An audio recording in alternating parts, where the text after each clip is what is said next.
कह रहा है कि अपना वापस लो केस, वरना मैं तुम्हें नहीं छोड़ने लगा, तुम्हें जान से मार दूंगा। थाना डिफेंस ए में उसके ऊपर एफआईआर करवाई। मैं अपने चेक्स लेके बैंक में गया हूँ, तो बैंक में से जो हैं वो चेक बाउंस हो गए हैं। बिस्मिल्लाहिर्रहमानिर्रहीम। अस्सलाम वालेकुम नाजरीन, प्रोग्राम दस्तक के साथ मैं हूं फैसल अकरम और आप देख रहे हैं आईपीपी न्यूज़।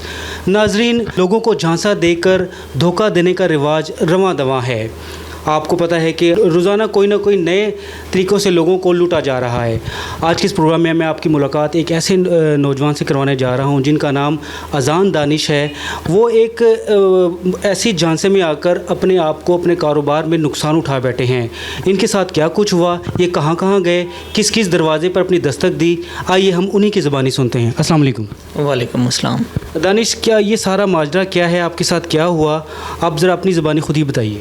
जी, ये एक बंदा है, इमरान खान नाम है इसका। ठीक है। इसने मुझे कहा था कि एक पेपर यूज़ होता है टेक्सटाइल मैगज़ीन में, आर्ट पेपर, उसका इसने मेरे साथ कारोबार का कहा था। इसने उसमें भी इसने ये कहा था कि मैं तुम्हें जो है मार्केट से कम रेट पे जो है, जो आपका होलसेल रेट होता है उसके ऊपर मैं तुम्हें जो है ना पेपर प्रोवाइड करूँगा। ठीक है, जो कि इसने स्टार्ट में किया भी है और इसने मुझे प्रॉफिट भी रिटर्न किया है। फर्स्ट मंथ हमारा बिल्कुल ठीक रहा है। उसके बाद इसने मुझे कहा है कि क्योंकि ये टेक्सटाइल पेपर बाहर से इंपोर्ट होता है, इंपोर्टेड होता है, तो इसने मुझे बोला था कि डॉलर का रेट चूँकि अभी कम है, तो तुम पेपर जो है इस तरह करो कि ज़्यादा ले लो, बल्क में ले लेंगे में। हाँ जी, वो बिल्कुल उसने यही कहा था कि उसने कहा था कि बल्क में पेपर ले लो, ताकि कल को अगर डॉलर महंगा होता है तो पेपर का रेट भी, जैसे बात है, उसका रेट आपको उसमें बचत हो जाएगी। हाँ जी बिल्कुल। ठीक है। तो बस मैं भी इसी तरह इसके जान से मैं आ गया हूँ, इसे पैसे दिए हैं मैंने। तो उसके बाद से फिर ये इसी तरह से टाल मटोल करता रहा कि आज आपको पेपर मिल जाएगा, कल पेपर मिल जाएगा। आपने टोटल अमाउंट उसको पे कर दी थी? हाँ जी, मैंने उसको तकरीबन कितनी बनती थी? वो तकरीबन थी 4,80,000। अच्छा जी ठीक है। तो ये मैंने उसको पे की हैं, तो वो फिर बस इसी तरह टाल मटोल करता रहा। तो अभी 3-4 माह हो गए हैं। उसने मुझे इवन के चेक्स दिए थे। उसने कहा था कि ये चेक्स हैं, तो अगर मैं इन केस मेरा ट्रस्ट गेन करने के लिए उसने मुझे वो चेक्स दिए हैं।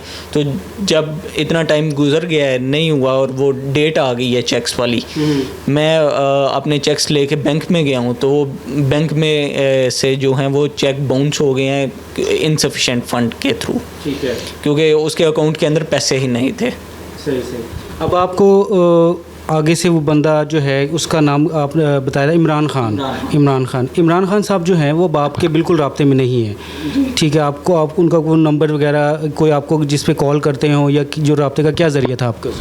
जी, मैं उन्हें इन पर्सन ही मिला था। सही।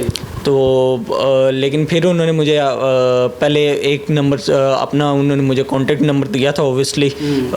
उससे ही वो मेरे बैंक में ही पैसे भी ट्रांसफ़र करते रहे हैं, वो भी मेरे पास हैं, सारा कुछ प्रूव है। इस सारे सिनेरियो में जब आपने कानून का दरवाज़ा खटखटाया तो वहाँ से आपको क्या रिस्पॉन्स आया? हाँ जी, मैं गया हूँ उसके थाना डिफेंस ए में, उसके ऊपर एफआईआर करवाई। 157024 एफआईआर नंबर है उसका। तो एफआईआर मैंने करवाई है, तो वो पुलिस ने बड़ा अच्छा ताउन वगैरह किया। अच्छा, यानी कि पुलिस की जानिब से आपको भरपूर ताउन रहा? हाँ जी बिल्कुल। जो थाना डिफेंस ए की पुलिस थी, उन्होंने बिल्कुल मुझे जो है ना प्रॉपर सपोर्ट किया। तो उसके बाद उसको अभी फ़िलहाल इश्तिहारी भी करवा दिया है, क्योंकि पुलिस ने ढूंढने की कोशिश की है तो नहीं मिला। क्योंकि वो कभी उसके होता था केपीके में होता था, कभी वो कराची में था। तो वो ये आपको कैसे पता चलता था कि फ़लानी लोकेशन पे? ये पुलिस नहीं बताया। पुलिस ने बताया? हाँ जी।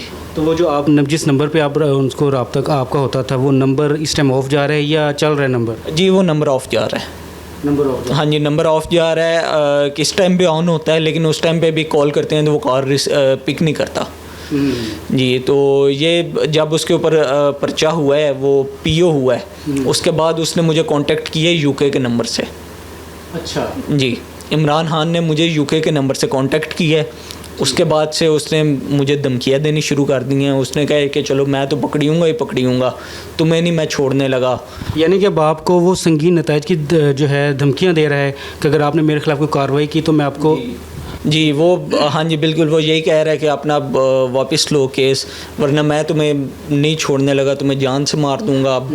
मुझे भी हर टाइम टेंशन होती है कि कोई भी किस टाइम भी आ गया मार जाए तो क्या कर सकते हैं। अच्छा दानिश, आप मुझे ये बताओ कि आपके, चलो ये तो आपके साथ एक अल्लाह की तरफ से आपके साथ एक ऐसा वाक़या हो गया, आप आने वाले नौजवानों को क्या ऐसा कोई सबक दोगे, क्या उनको कहोगे, क्या उनको बात बताओगे कि वो जब भी कोई कारोबार करें तो इस तरह के झांसों में ना आए? अगर वो उनको क्या इतने इशारे मिलते हैं कि वो जो है लोग इस ट्रैप में आ जाते हैं? जी बस वही लालच है, ठीक है, क्योंकि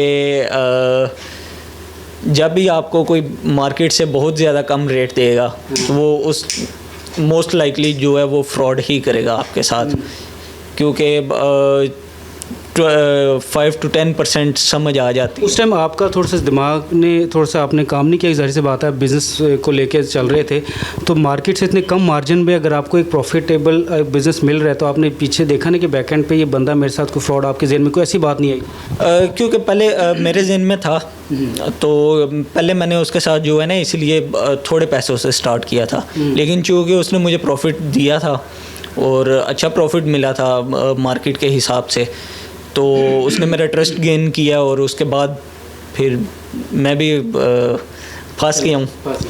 नाज़रीन, ये हैं दानिश, अज़ान दानिश, जो जिनकी कहानी हमने आपको दिखाई है।